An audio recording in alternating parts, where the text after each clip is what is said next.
Some breaking news. Bill de Blasio is dropping out of the presidential race. We are just getting this news right now.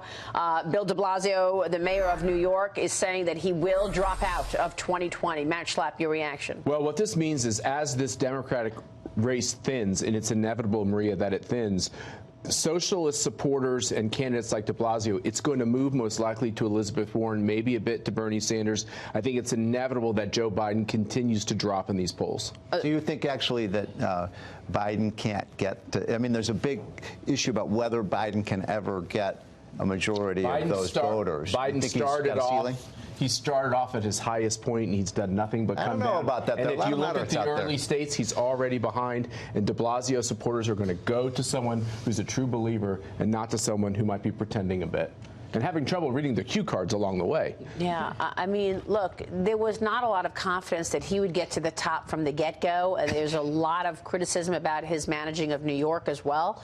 Well, he got a whole 1% of the Democratic base. It wasn't much of a presidential run. But the big issue is exactly what you said. This is now looking potentially like a two-person race, Elizabeth Warren versus Joe Biden. And are there more, the issue is, are there more socialists in the Democratic Party than moderates? Before we get to AI, Dagan, she's in New York. Dagan, you called this one as well. Mayor de Blasio is ending his presidential campaign. Because he's a disaster, a giant walking disaster that even New Yorkers hate. And so, again, blackout in New York, and he's in Iowa. His support in the latest Fox News poll was less than 1%.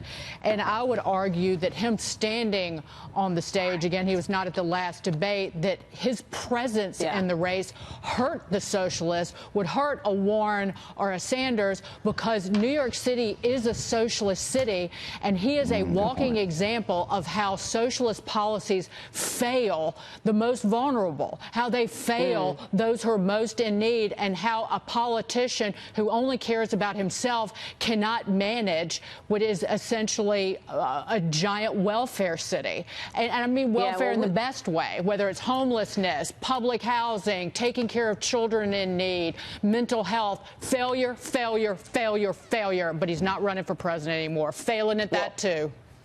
There is a crisis going on in our cities, and New York is only going to get worse because, as I have reported on this program, a big portion of the inmates at Rikers Island are going to be released. Rikers Island is going to be closed. This is Mayor de Blasio's plan.